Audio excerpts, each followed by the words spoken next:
l'hôpital universitaire de Bruxelles présente Hope Voices, un podcast qui humanise les soins de santé en donnant la parole aux femmes et aux hommes qui composent l'HUB. L'HUB, c'est l'hôpital universitaire de Bruxelles, un regroupement de 3 hôpitaux bruxellois, l'Institut Jules Bordet, l'hôpital Erasme et l'hôpital universitaire des enfants. Ensemble, ces 3 institutions rassemblent plus de 6000 collaborateurs et soignent chaque année des milliers de patients. Mais au-delà des chiffres, c'est avant tout un lieu rempli de vie.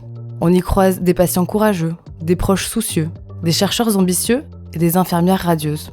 Tous font vivre notre institution, une institution qui grouille de grandes histoires et de petites anecdotes. Avec ce podcast, nous voulions aller bien au-delà des statistiques et des protocoles pour vous faire découvrir les coulisses de nos hôpitaux. Vous entendrez des récits authentiques. Ceux des chercheurs qui repoussent les limites de la médecine, ceux des soignants dévoués au chevet des patients, mais aussi le récit des patients eux-mêmes qui se battent contre la maladie. Hope Voices, c'est leur histoire, c'est leur voix.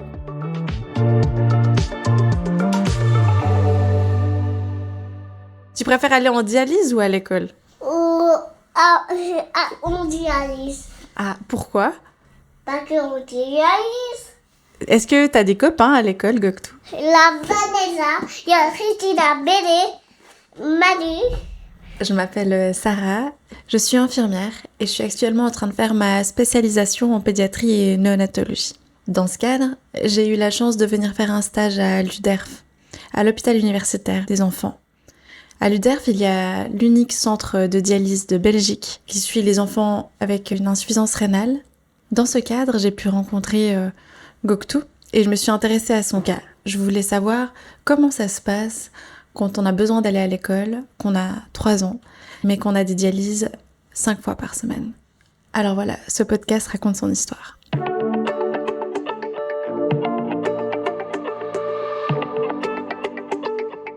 Donc moi c'est Eda, la maman de Goktu qui a 3 ans. Moi je suis devenue maman à 25 ans. Mm-hmm. Voilà. Donc 25 ans, un enfant qui naît et finalement la maladie.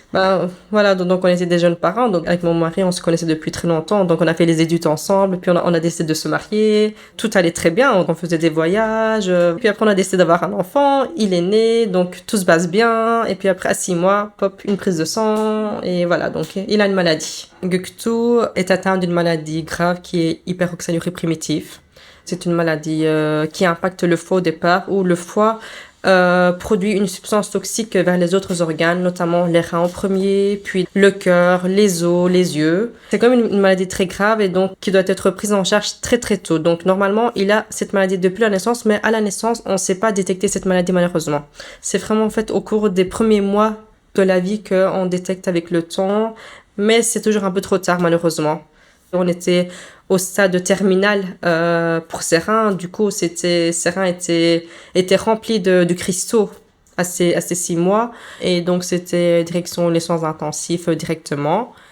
Et c'était la dialyse intensive aux soins intensifs au départ. Et puis, on a été transféré à l'UDERF pour commencer la dialyse intermittente de 7 jours sur 7. Et maintenant, où est-ce qu'il en est dans son parcours ? Là maintenant, on a un peu diminué la dialyse. En fait, au départ, c'est une maladie du foie qui a impacté les reins. Et donc, c'est pour ça qu'il a besoin d'une dialyse intensive. Là maintenant, il est sur liste d'attente pour une greffe de rein depuis 1 an et demi. Mais qui est très compliqué. Malheureusement, pour le moment, donc, c'est son papa qui fait ses tests pour pouvoir être donneur, si possible. Et du coup, ça serait pour quand cette greffe ? Pour juin, normalement.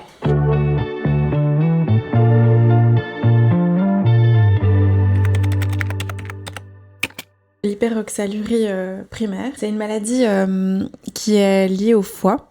En réalité, c'est un déchet du foie, normalement, l'oxalate. Et l'oxalate, c'est aussi, peut-être vous l'avez entendu, comme pesticide, qui est utilisé quotidiennement et qui est toxique. Il est considéré comme un métal lourd qu'on produit naturellement dans notre corps, qui est en réalité le déchet du glycolate. Et du coup, ce glycolate qui est produit par le foie devrait éliminer l'oxalate ensuite. Mais chez Goktu, l'oxalate n'est pas éliminé et il en produit trop.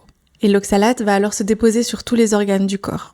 Parfois les yeux, les os, le cœur. Et chez Goktu précisément, c'est les reins qui sont attaqués en premier.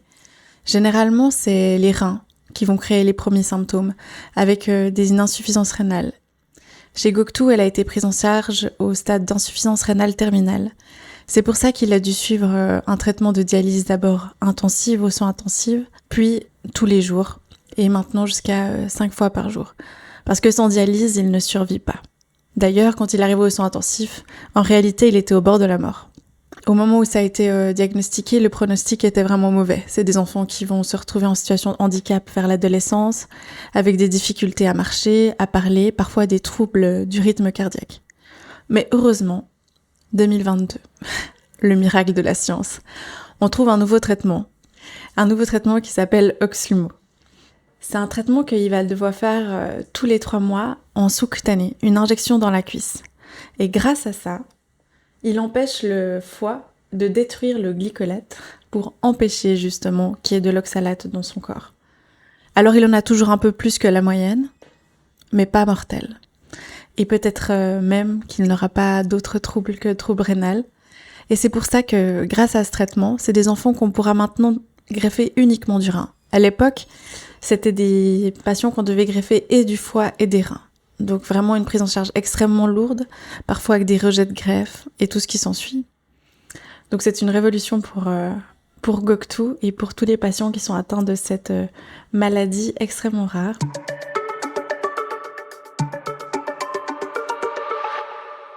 Puis vous avez commencé par dire que la dialyse, c'était pas que la maladie. Ça veut dire quoi ? Pour moi, en fait, la maladie, c'est un autre monde. Dans ma tête, j'ai toujours la maladie de Goktu, les médicaments de Goktu, bien s'organiser, bien tout gérer. Tout. En fait, c'est pas seulement la maladie à gérer, c'est aussi le côté administratif à gérer. Le côté, on doit faire l'inventaire de ses médicaments, de ses laits, parce qu'ils ne mangent pas par la bouche. En fait, on fait tout des stocks. Quand vraiment, en fait, on veut aller quelque chose, on rentre à la maison d'abord après la dialyse. Il fait sa sieste, on met son lait, et puis après-midi, seulement on sort à 17h pour pouvoir aller manger ou pour pouvoir aller voir des amis aussi. Donc c'est vraiment, tout est organisé autour de la maladie, de la dialyse, voilà. Donc une énorme charge mentale. Une énorme charge mentale, bien sûr, et voilà, on ne sait pas du coup aller en vacances. Là maintenant, vendredi, on compte partir en Espagne pour quelques jours. On a dû sauter sa dialyse de samedi pour faire une exception. Mais voilà, donc on a quand même peur si maintenant ça vient se passer. Enfin, du coup, on part vendredi, on revient lundi matin, malheureusement. On doit courir pour venir en dialyse lundi. Oh là là. On essaie de faire quelque chose aussi, malgré la maladie, mais voilà, c'est quand même compliqué. On essaie de trouver des moments, mais voilà. Est-ce que vous estimez que vous arrivez à prendre des moments en tant que parent et en tant que femme ?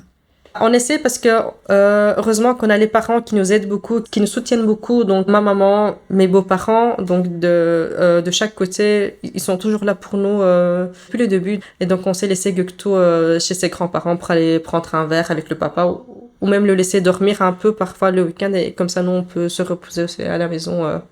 Voilà, heureusement. Parce qu'il y a aussi votre sœur qui vient avec votre mère. C'est ma belle-sœur, donc c'est la tante de Goktu, oui, c'est ma belle-sœur. Et elle le garde aussi des fois ? Elle le garde aussi, bien sûr. Ouais, donc vous avez quand même 2 personnes qui sont très importantes. Oui, c'est ça, ma maman aussi, même 3-4 ans en fait. On a quand même des personnes, bien sûr, qui peuvent nous aider, heureusement. Vous pensez que c'est grâce à la culture turque, ce côté-là très soutenu? Je pense que c'est grâce à la culture turque parce qu'on est une famille très soudée et nous, dans notre culture, on est vraiment très très soudés entre nous. Ma famille, c'est pas seulement mon mari et Goktu, c'est aussi ma maman, mes beaux-parents, parce c'est vrai qu'on se voit très très souvent, on mange très souvent ensemble, même plusieurs fois par semaine, on est ensemble. Et je trouve que c'est vraiment très chouette. C'est vraiment riche. Oui.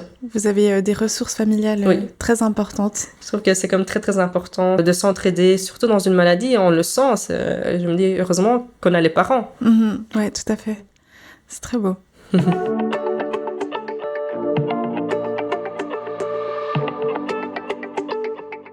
Goktu, lié à sa maladie, n'a pas pu aller à l'école avant l'âge de 3 ans et demi. Donc il y a 1 mois maintenant, il n'a pas eu sa rentrée scolaire en septembre comme les autres enfants, mais il l'a eu un jeudi matin, début avril. Et depuis, il va les jeudis matins et les mercredis matins, 1 fois sur 2, quand il n'y a pas la piscine. Du coup, comment ça se passe pour lui ? En fait, Goktu était inscrit à l'école. Mais du coup, en début d'année, donc c'était pas possible parce qu'il avait toujours sa dialyse 6 jours semaine, donc du lundi au samedi. Mais donc, il y a des institutrices qui viennent avec leur chariot en dialyse pour pouvoir travailler avec l'enfant. Donc, c'est très face à face. Donc, en fait, ça va plus vite aussi. Mais sinon, il y a aussi les éducatrices qui viennent pour faire des activités aussi depuis qu'il est tout petit. Mais maintenant, donc, il ne vient plus en dialyse le jeudi, donc depuis 2 mois, et donc il va à l'école le jeudi seulement.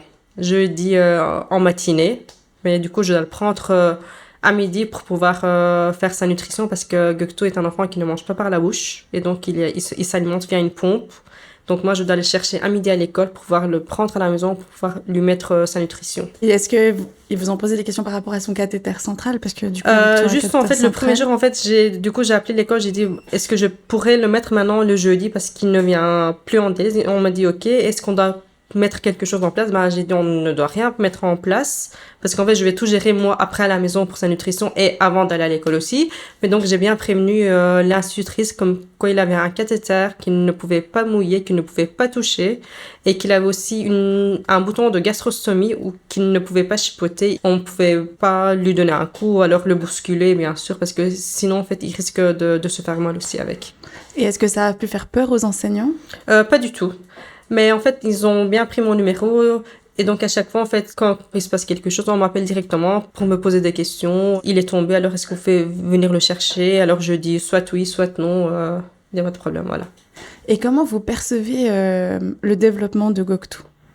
Göktuğ est un enfant très intelligent. Malgré sa maladie, il déborde de joie. Donc, je peux dire que, en fait, la maladie et son traitement n'a pas eu d'impact sur lui.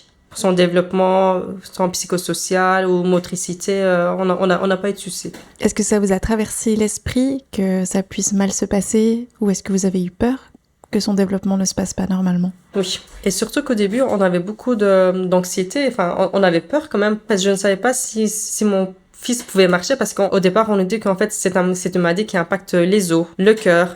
Et donc, on avait quand même des questions en tête. Est-ce que mon fils pourrait marcher, pourrait courir, pourrait aller à l'école, pourrait parler? Et alors, une fois qu'il a commencé à marcher, à parler, on s'est dit, en fait, il va bien, quoi. C'est malgré la maladie, donc il se porte bien. Alors, en fait, je le laisse, en fait, les yeux fermés quand on dialyse. Ouais, vous avez confiance maintenant. Parce qu'au début, j'avais quand même très peur. J'avais peur de le perdre aussi. Oui, ça fait peur là. Oui, ça fait peur quand même une maladie. Donc, on se pose quand même des questions. Et comment ça s'est passé pour lui, les premiers contacts avec l'école, avec les copains, etc.? Honnêtement, ça s'est très bien passé. Donc, il a été le premier jour. Il a vu vraiment tous les jouets qu'il y avait. Et l'institutrice qui était super sympa. Ça s'est vraiment très, très bien passé. On n'a vraiment eu aucun problème. Et est-ce qu'il a des copains déjà? Je ne pense pas. Parce que comme il n'a pas vu beaucoup d'enfants depuis qu'il est tout petit parce qu'il a grandi en dialyse, à mon avis, il joue un peu tout seul dans son coin et plutôt avec l'institutrice parce qu'il allait plutôt avec les adultes que les enfants. Et du coup, le contact, il se passe comment aussi avec les enseignantes mais à l'hôpital? Comme Göktuğ, l'hôpital, c'est son milieu et donc il a grandi ici, donc il se sent super à l'aise à l'hôpital, tant avec les institutrices ou avec l'éducatrice aussi, donc il se sent bien. Il est content d'avoir l'école à l'hôpital, vous pensez? Il m'a dit que c'était mieux en dialyse qu'à l'école. Donc, il se sent mieux en dialyse qu'à l'école. C'est vraiment sa zone de confort, c'est ça? Oui, bien sûr. Est-ce que vous avez le sentiment que l'hôpital s'adapte suffisamment à vous et à Göktuğ pour ces questions-là? Il s'adapte très, très bien, vraiment. On pense vraiment au confort de l'enfant, des parents. Depuis qu'il est tout petit, vraiment, on veille vraiment très, très bien sur l'enfant. Alors, déjà qu'on a mis des institutrices en place pour pouvoir venir en dialyse pour travailler, alors qu'il était encore très petit, donc il avait 2 ans et demi, et même pour l'éducatrice qui a commencé à jouer avec lui à l'âge de 1 an. Donc c'est vraiment très sympa de leur part de penser vraiment au développement de l'enfant aussi. Et du coup aussi par rapport aux horaires, par exemple, il va aussi un mercredi sur 2 à l'école? En fait, ils ont piscine un mercredi sur 2 à l'école. Donc en fait, quand ils ont piscine, malheureusement, il ne sait pas y aller parce qu'il va devoir rester à l'école parce que comme le cathéter ne peut pas être mouillé, donc voilà. Donc on a essayé quand même de le mettre un mercredi sur 2 et voilà. Et ça a été facile de mettre ça en place avec l'hôpital? En fait, on devait venir du coup l'après-midi en dialyse. C'est un peu plus fatigant du coup pour l'enfant et pour moi aussi de le prendre à l'école et puis venir en dialyse, puis rentrer à la maison parce que du coup ça le prend un peu toute la journée aussi. Donc des grosses journées le mercredi? Des grosses journées le mercredi. Quel sentiment ressentez-vous pour votre enfant et vis-à-vis de son éducation? Moi, honnêtement, quand je le mets à l'école, ça m'inquiète quand même parce que j'ai peur pour son cathéter, j'ai peur pour sa gastrostomie, honnêtement. parce que comme il peut pas avoir de coups, j'ai peur que les autres enfants le bousculent, qu'il tombe sur son bouton et qu'il se fasse mal aussi à cause de ça. Mais sinon, question, je dirais psychosociale ou motricité, c'est voilà. Donc, alors en fait, ça va lui faire du bien d'aller à l'école parce qu'il a connu seulement la dialyse, seulement l'hôpital depuis qu'il est tout petit. Donc, il a besoin aussi un peu de jouer avec les autres enfants, de s'ouvrir aussi aux autres, de voir aussi un autre milieu que l'hôpital, bien sûr. Ouais, vous avez tout à fait raison. Et est-ce que vous arrivez à lui formuler que vous avez peur de tout ça?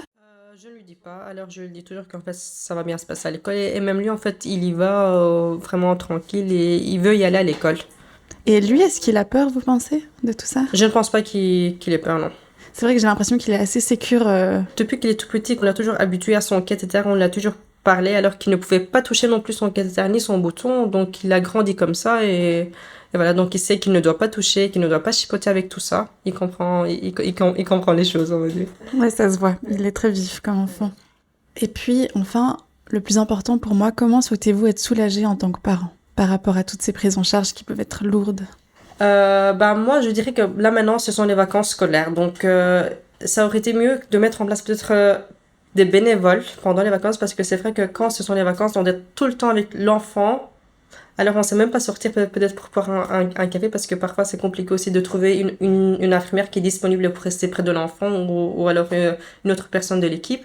Peut-être mettre en place quelque chose pendant les vacances et même les autres jours parce qu'en fait, le jeudi et le mardi, c'est compliqué de trouver quelqu'un aussi. Même les institutrices ne viennent pas très souvent parfois le mardi et jeudi alors que tout doit venir de lundi au samedi. Ouais. Donc, il y a ça. Et alors, peut-être et comme les institutrices viennent seulement 1 heure pendant la journée, donc peut-être faire encore plus d'activités avec les enfants. Pour pouvoir les occuper un peu plus aussi. Oui, bien sûr. Parce que du coup, ce que j'entends aussi, c'est que pour vous, les moments où viennent les institutrices ou les éducatrices, c'est des moments où vous pouvez enfin respirer. Enfin respirer, prendre un café, voilà. Est-ce que vous avez l'impression que l'hôpital est adapté pour que vous puissiez justement aussi prendre un moment pour vous? C'est adapté, sauf que donc la cuisine des parents me paraît un peu... les couleurs et tout sont un peu pour moi très foncées et donc on pourrait peut-être emménager quelque chose pour là-bas, peut-être changer les couleurs de là-bas, enfin du local. C'est juste ça, mais sinon peut-être mettre une télé ou je sais pas. Faire en sorte que l'endroit soit plus accueillant. Soit plus accueillant, c'est ça. Très bien. C'est vrai que je crois que c'est une très bonne idée. Et c'est assez petit quand même comme local, je dirais, et voilà. On a comme notre micro-ondes, voilà notre machine à café, mais voilà. Donc un espace plus grand et un plus peu plus accueillant. grand, voilà, donc ouais. Très bien. Et vous avez aussi le sentiment que vous êtes écouté en tant que parent quand vous venez faire les dialyses avec votre enfant? Oui, bien sûr. En fait, on a la psychologue aussi en dialyse et on a aussi les infirmières qui sont toujours à l'écoute, bien sûr. On partage vraiment tout avec les infirmières aussi, donc... Ça, on est vraiment, en fait, bien entouré, je dirais, en dialyse. Bah, je suis très heureuse. On devient comme une famille. Moi, honnêtement, en fait, je vois plus des infirmières que ma famille. Oui. Comme on est ici très souvent, donc voilà. Donc ça devient un pilier important. Bien sûr, oui. Puis du coup, par rapport à ça, il y aura la greffe. Du coup, normalement, il ne devra plus venir. Est-ce que ça vous fait peur aussi de... Moi, ça me fait peur du coup pour Göktuğ parce qu'il va se sentir dans un vide parce qu'il ne va plus venir en dialyse. Du coup, il va être greffé dans un autre hôpital. Et donc, alors en fait, il connaît l'autre hôpital aussi, bien sûr, parce qu'on a beaucoup de consultations là-bas. Mais du coup, ça sera un milieu plus différent parce qu'il ne va plus venir en dialyse. Du coup, pour lui et pour moi aussi, bien sûr, ça sera un vide parce qu'on va plus se lever chaque matin à 8 heures pour courir pour venir en dialyse. Donc à la fois quelque chose de très positif et très lumineux, j'entends, oui. Et à la fois quand même quelques appréhensions d'un vide, d'un inconnu. On va devoir s'adapter aussi à cette nouvelle vie, à mon avis. Ouais, et Göktuğ aussi. Göktuğ aussi, bien sûr. Et du coup, après, il pourra aller à l'école. Mais en fait, après le temps d'isolement, parce que c'est 3 à 6 mois qu'il doit quand même rester à la maison. D'accord. Qu'on doit quand même le protéger contre les infections. Et après, normalement, si tout se passe bien, il pourrait y aller à l'école. Pendant les 3 à 6 mois, il y aura un prof à la maison, du coup ou... On n'a rien mis en place encore, mais peut-être qu'après, bien sûr, après la grève, une fois que si tout se passe bien et qu'on sorte de l'hôpital, ouais. Et voilà, peut-être qu'on devrait penser à ça aussi. Bah, merci beaucoup pour tout ce que vous avez apporté, c'est vraiment riche, donc vraiment merci. Mais j'aurais peut-être une toute petite dernière question. Qu'est-ce que vous auriez comme conseil à donner aux autres parents d'enfants dialysés? Nous, depuis que Göktuğ est tout petit, on a quand même fait attention à tout. On l'a toujours protégé des écrans, honnêtement. On a toujours beaucoup joué avec lui. On a fait en sorte que la dialyse, pour lui, c'était pas une maladie ou un traitement, mais en fait, la dialyse faisait partie de notre quotidien, de notre vie. Et même à la maison, on parlait toujours de la dialyse. Voilà, aujourd'hui, on va aller en dialyse. Ce matin, il y a la dialyse. Enfin, qu'est-ce que tu veux faire aujourd'hui en dialyse? Tu veux jouer avec quoi? On a vraiment intégré la maladie et la dialyse dans notre vie du quotidien. Et donc, alors en fait, on a transformé ça comme si c'était un moment de jeu, peut-être la dialyse. C'est vrai.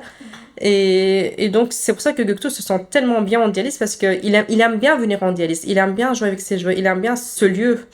Et donc, c'est juste ça, en fait, ne pas, pour moi, baisser les bras parce que l'enfant est malade, parce qu'il est en dialyse. C'est vraiment, on peut vraiment transformer la maladie en une chose positive aussi. On cherche toujours du positif dans du négatif. Et c'est vrai que moi, au début, c'était très compliqué. Et j'avoue que pendant 2 ans, c'était super compliqué pour moi en tant que maman de venir en dialyse, de voir mon enfant dialysé. Mais là, maintenant, je me dis, voilà, donc mon enfant se porte super bien, il supporte bien le traitement et voilà, en fait, il déborde de joie. C'est qu'en fait, c'est pas si grave que ça non plus, la dialyse. Hein. Bah, c'est très beau et c'est vraiment fort, donc merci beaucoup. Ouais. Et puis, je pense que c'est important ce que vous avez dit. Moi, depuis tout mon stage, ce qui m'a impressionnée, c'est votre force et votre résilience, à la fois dans votre couple et avec votre enfant. La résilience de Göktuğ aussi, qui est très forte. Et aussi, vous avez une grande capacité de communication sur vos émotions. Et je pense que ça, c'est une très grande force et vous l'avez encore dit aujourd'hui. C'était compliqué au début, mais voilà, avec le temps, on s'habitue à tout. Et donc, on essaie de prendre plaisir aussi à ce qu'on fait. Enfin, voilà, donc à venir aussi et prendre plaisir aussi de notre quotidien. C'est ça. Et vous avez le droit aussi d'être fatigué parce que c'est fatigant. Je pense que c'est important de le rappeler. Et voilà, on va dire qu'on gère. On tient le coup. Voilà. Merci beaucoup pour ce témoignage. Avec plaisir. Et tout bon pour la suite. Tu vas demain à l'école, c'est juste? Oui, c'est demain. C'est les vacances aujourd'hui. Ah, c'est les vacances. Mais la semaine prochaine, tu vas aller à l'école. Oui. Et est-ce que tu es content? Oui. Il est comment ton cartable? Il a un sens. Oui. Il mange des bananes.